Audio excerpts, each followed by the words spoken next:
Super Smash Bros. Is such a perfect example of seeing how far games have come. Just like the level of polish in the latest Smash Bros. Game compared to this is mind-blowing. Let's be honest with ourselves here. Super Smash Bros. To the Nintendo 64 is without question the ugly duckling of the group. Everything from the outdated visuals to the limitations of its MIDI soundtrack make this game seem like a complete joke compared to what would come out just a mere 2 years later. Like seriously, look at Melee and then look back at this. Are you kidding me? How did they go from this to this? All in the span of just 2 years. That's some serious Sakurai witchcraft. But in a weird sort of way, I feel like that has sort of helped Smash 64 stay somewhat relevant, both in the minds of the nostalgic gamers and even the competitive scene. You look at a game like Brawl, a game so flawed that it inspired the community to build a fan creation in the form of Project M, and think to yourself, is this really going to stand the test of time? As someone who has invested more time into Brawl than any other Smash Bros. Game, let me be the first to say, no, absolutely not. Tripping is that game's legacy. Tripping, how broken Meta Knight was, and Snake. I'll always love you, Snake. I remember memories from a long, long time ago. I can hear you calling me to never let you go. Tasty. Melee is Melee, that is to say the most complex and competitive of the Smash Bros. Games, so it'll likely stay relevant longer than any of the rest. And then we have Smash 64. Jaggy, clunky, clonky, wonky Smash 64. The first of its kind, something so hilariously the words I just used to describe it. And when you think about it, the basis for many other party fighters like PlayStation All-Stars Battle Royale and Dream Mix TV World Fighters, as well as the Cartoon Network game, and more importantly, the future Smash Bros. Games. And when you look at it from that perspective, the game suddenly seems a whole lot less bad and a whole lot more impressive, inspiring, innovative, all the words starting with I that mean, wow, damn, that's a good. One thing I love specifically about the original Smash Bros. That sadly was never followed up on is the artwork. It makes me sad that they opted out of the charming character art for the sake of generic 3D models in future games, but it's really just another notch in Smash 64's belt when it comes to charm and individuality. Seriously, I'd like to see a game that just uses these artwork models, maybe in something like a more polished, less repetitive Subspace Emissary type platformer. That would be amazing. Although, on second thought, maybe that's for the best. I don't like this sultry look Fox is giving me. Why are you staring at me like that, Fox? What do you know? What do you know? Fire! What? The game also had some decently fun minigames like break the targets and board the platforms, the latter of which never made it past the 64 iteration. Rest in peace, you beautiful boards. Actually, screw you, board the platforms. Another distinction of the original Smash would 100% be the music. It feels so tonally separate from its successors. Like, the future of Smash Bros. Would shoot for a very clearly action-oriented, borderline orchestral tone to its sound. But Smash for 64 is very Kirby-like in its experimentality, which makes sense given the game's composer, Hirokazu Ando, has been known to work primarily on the Kirby series. Thanks to that oh-so-tasty N64 MIDI quality and given the limitations of the hardware, the music really is such a contributing factor in making Smash 64 seem like that ugly duckling of the group. And I mean that in the most flattering way possible, don't get me wrong, I like this game. In certain respects, the composer does capitalize on the game's limitations, however, and nowhere is that more prevalent than in the original music.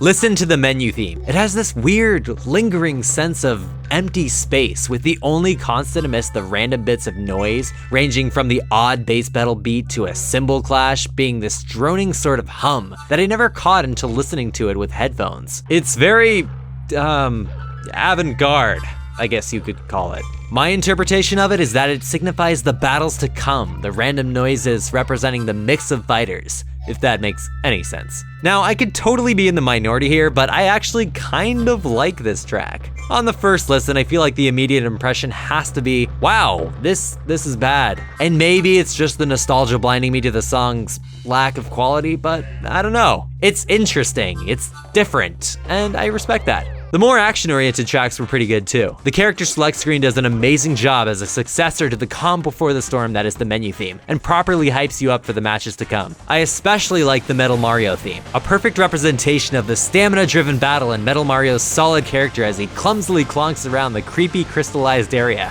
The stage themes are decent enough arrangements of existing tracks, but nothing all that special. Except for Dreamland. That track is still the greatest of all time.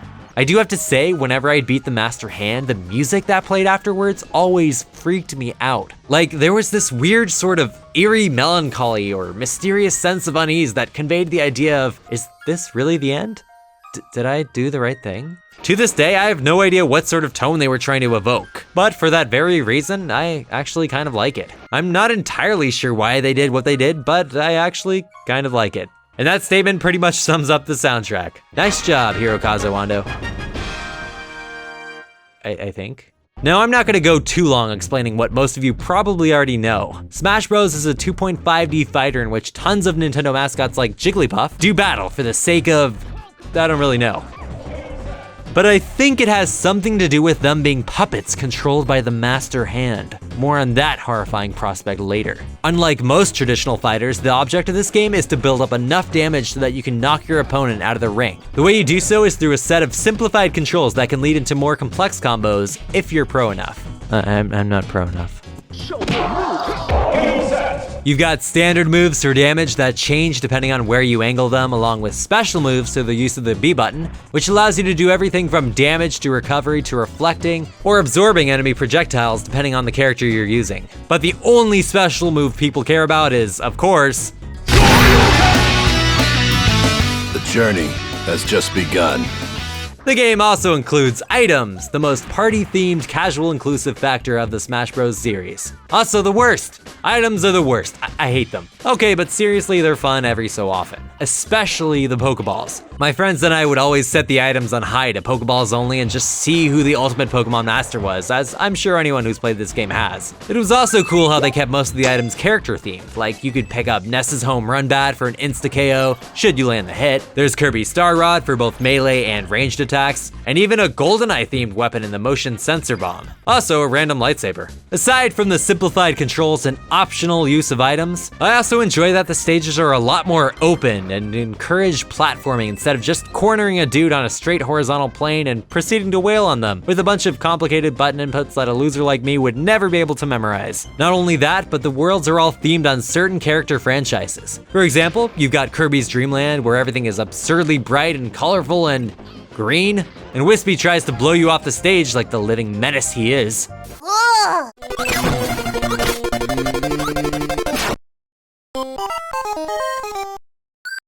Wispy.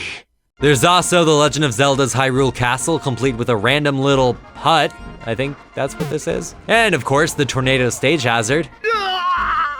And the best level, Pokemon Saffron City. Why is this the best level? The elevator.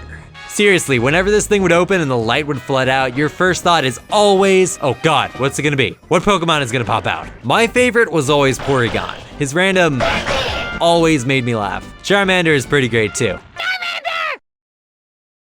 It's also interesting to see how scale has changed throughout the series. Like, look at how absurdly large the Sector Z stage is, which, to be fair, makes a ton of sense considering you are fighting on top of the Great Fox. But then we travel 2 years into the future and the Great Fox has apparently shrunk. Kind of like the Star Fox franchise in general.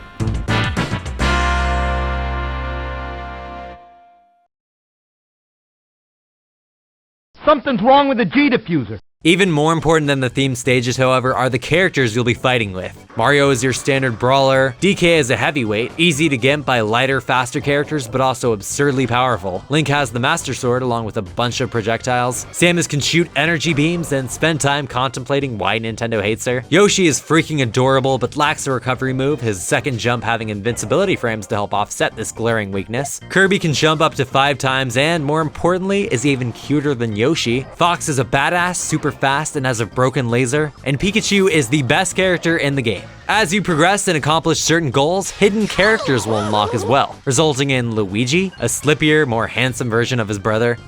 I am the princess. Oh yeah! Captain Falcon, a super fast and powerful killer. Falcon!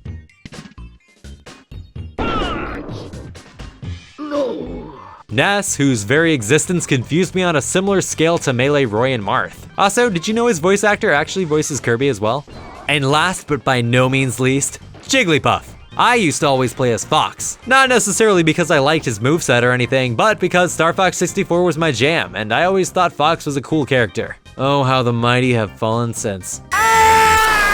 Okay, now that we've covered characters, I say it's time to look at the surprisingly complex, layered bit of storytelling that is Super Smash Bros. For the Nintendo 64.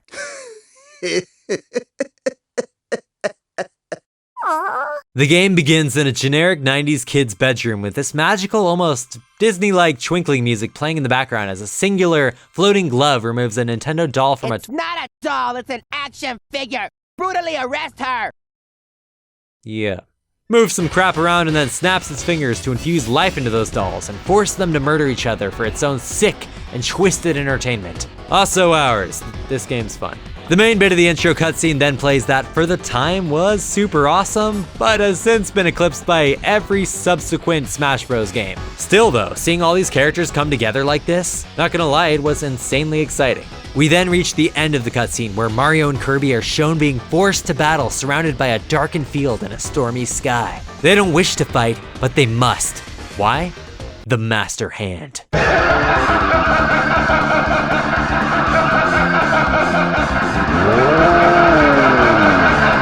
But who is the Master Hand? And the entire story arc of this game is whichever Nintendo mascot you like enough to choose, killing off all of his or her friends to eventually take down God. God being the Master Hand, the entity that somehow brought them to life, forcing them to fight for their lives. And once you've landed the final blow on this diabolical monster, it lets out a roar of agony and explodes into the background as everything slowly fades to white. And then your character is seen free to the world of Super Smash Bros., free to enjoy their pitiful existence as a lifeless doll. Wait, what?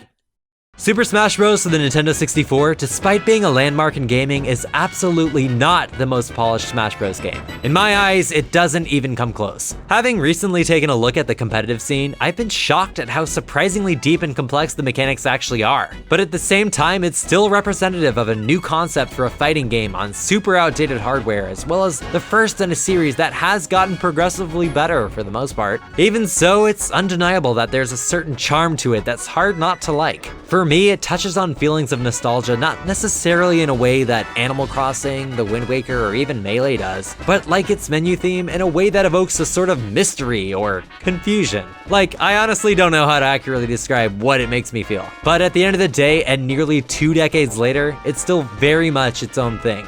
And I respect that. Hey guys, thanks for watching. If you enjoyed it, feel free to share it around. That means the world to me and would really help out. You have no idea. But if not, it's totally up to you. It's fine. You can also subscribe if you haven't already. You'll be notified whenever I post a new video. If you enjoyed this, I imagine you'd want to do that.